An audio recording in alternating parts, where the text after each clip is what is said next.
Hey guys, Professor Bill here, Comic Book University. I just got finished reading Sangre. Now, I'm pronouncing it the Spanish way because that's what I know best.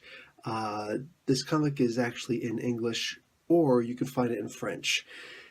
This is, I'm telling you straight off the bat, an absolutely fantastic comic. This is what comics is supposed to be all about. This is Delcourt, a completely different comic book company if you're not used to expanding outside of Marvel and DC. Maybe you've heard of Luther Strode, one of my favorites from Delcourt.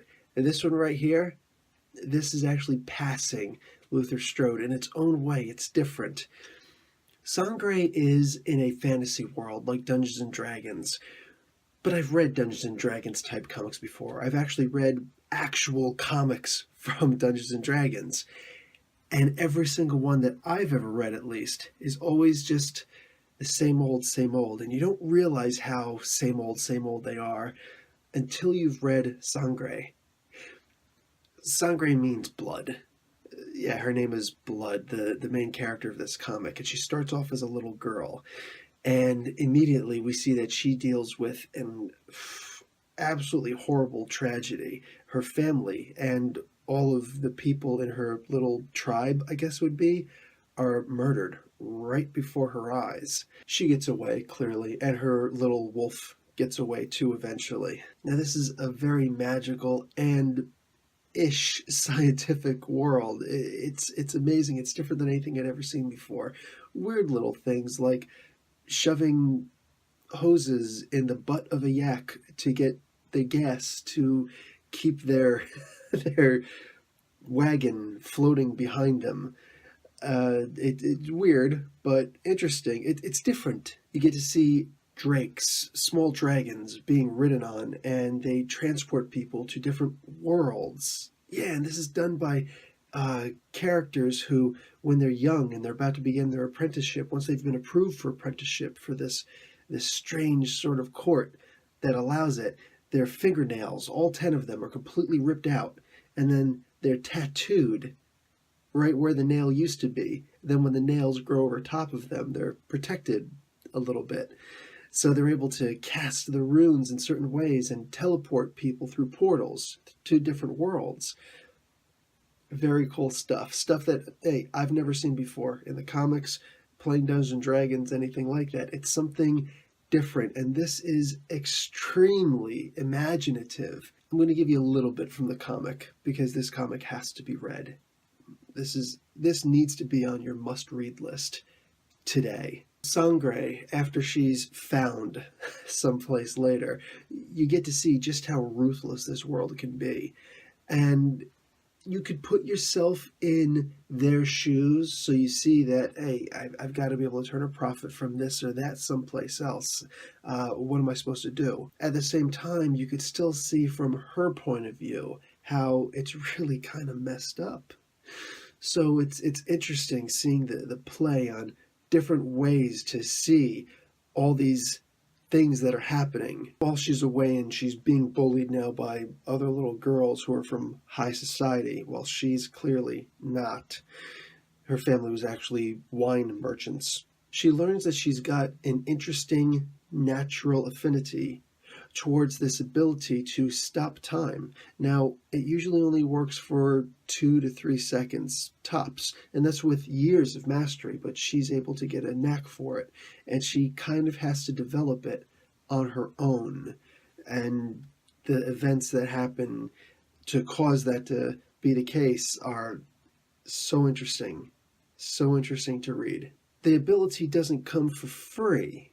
It costs her. There's a mark of shadows on her back that expands and takes a certain shape based on her actions. If she does her actions for good, then it's, one thing. If she does it for bad, it's another. And she's always going to have the nagging impulse to murder someone, to kill someone. She's got to resist that.